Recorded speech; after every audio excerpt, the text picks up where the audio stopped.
আমি 1976 চনত এটা নতুন বেটছ আৰম্ভ হৈছিল হাইস্কুল শিক্ষান্ত পৰীক্ষা, সেইটো হ'ল নিউ কোৰ্চ। আমি নিউ কোৰ্চৰ ফাৰ্ষ্ট বেটছ বৰ্ণগড় দুৰাৰাম পাঠক উচ্চতৰ মাধ্যমিক আৰু বহুমুখী বিদ্যালয়ৰ পৰা আমি অৱতীৰ্ণ হৈছিলোঁ।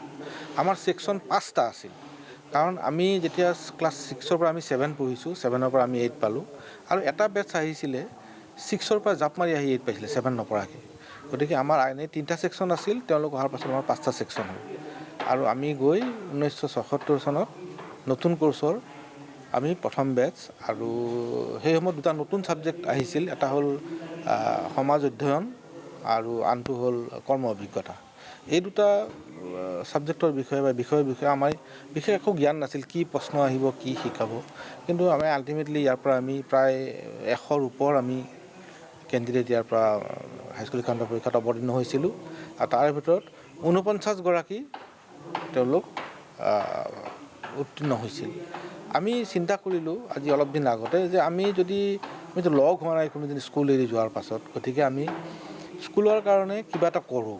আৰু সেই সময়তে এটা প্ৰস্তাৱ আহিল যে স্কুলৰ তেওঁলোকৰ যিটো থিম ছং, স্কুলৰ যিটো স্কুল সংগীত, সেইটো নাছিল। আমাৰ এই লগৰ কুঞ্জলাল ৰয়, তেওঁ অলপ গান চান লিখে, সুৰ কৰে, গান গায়, গতিকে তেওঁক দায়িত্বটো দিয়া হ'ল। তেওঁ সেই যেতিয়া আমাৰ প্লেটিনাম জুবিলি হৈছিল, প্লেটিনাম জুবিলিত তেওঁ এটা গান লিখি দিছিল। সেই গানটোকে অকণমান সলনি কৰি বিদ্যালয় সংগীত হিচাপে তেওঁলোকে আৰম্ভ কৰিলে।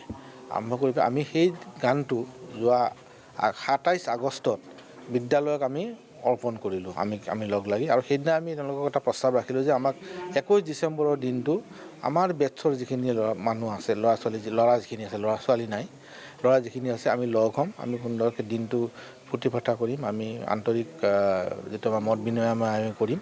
গতিকে আজি সেই দিনটো আমি আহি পাইছোঁ, আৰু ইয়াত আহি আজি 50 বছৰৰ পাছত কেনেকুৱা লাগিছে আমি ভাষাৰে বুজাব নোৱাৰোঁ। আজি যথেষ্ট এটা আৱেগিক মুহূৰ্ত, কিয়নো আপোনালোকৰ সৈতে থকা বহুজনক ইয়াৰ মাজতে মোৰে কেইজনমান খুব ক্ল'জ বন্ধু, এজন হ'ল গুণজ্যোতি চৌধুৰী, এজন হ'ল অমল দাস, এনেকৈ কেইজনমান আছে, মোৰ সম্পূৰ্ণ নামবিলাক মনলৈ অহা নাই এতিয়াও। কিন্তু কথা তেওঁলোকক হেৰুৱাই আমি এজন ৰাতুল দাস, তেওঁ মোৰ গানৰ গুৰুৰ নিচিনা আছিল। এইবিলাকক হেৰুৱাই আমি আচলতে আজি যদি সিহঁত থাকিলেহেঁতেন ইয়াত, কিমান ভাল লাগিলেহেঁতেন, মনবিলাকত কিমান ফূৰ্তি কৰিলোঁহেঁতেন। কিন্তু কি হ'ব, আৰু ভাগ্যৰ বিধি লিখন, চবকে নিজৰ সময়ত যাব লাগিব।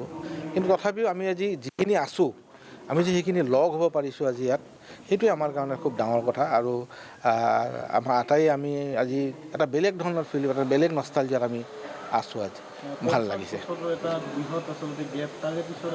লগ হৈছোঁ। আৰু কোনোদিনে আৰু এটা কথা হৈছে কি, এই স্কুলত আমাৰ বাহিৰে ইয়াত আগতেও কোনোদিনে এনেকুৱা ধৰণৰ সমাৰোহ হোৱা নাছিল কোনো বেটছৰ, আৰু পিছলৈ গতিকে আমাৰ পিছত যদি কোনোবা আৰু আগবাঢ়ি আহে, আমি খুব ভাল পাম যে আমি এইটো অনুষ্ঠানৰ বাটকটীয়া, যে আমি আৰম্ভ কৰিলোঁ, ইয়াৰ পাছত তেওঁলোকে আৰু ধৰি ৰাখক এই বস্তুটো, আৰু যদি পাৰোঁ ভৱিষ্যতে আমি আকৌ লগ হ'ম, আমাৰ সেইটো এটা মনত আশা আছে।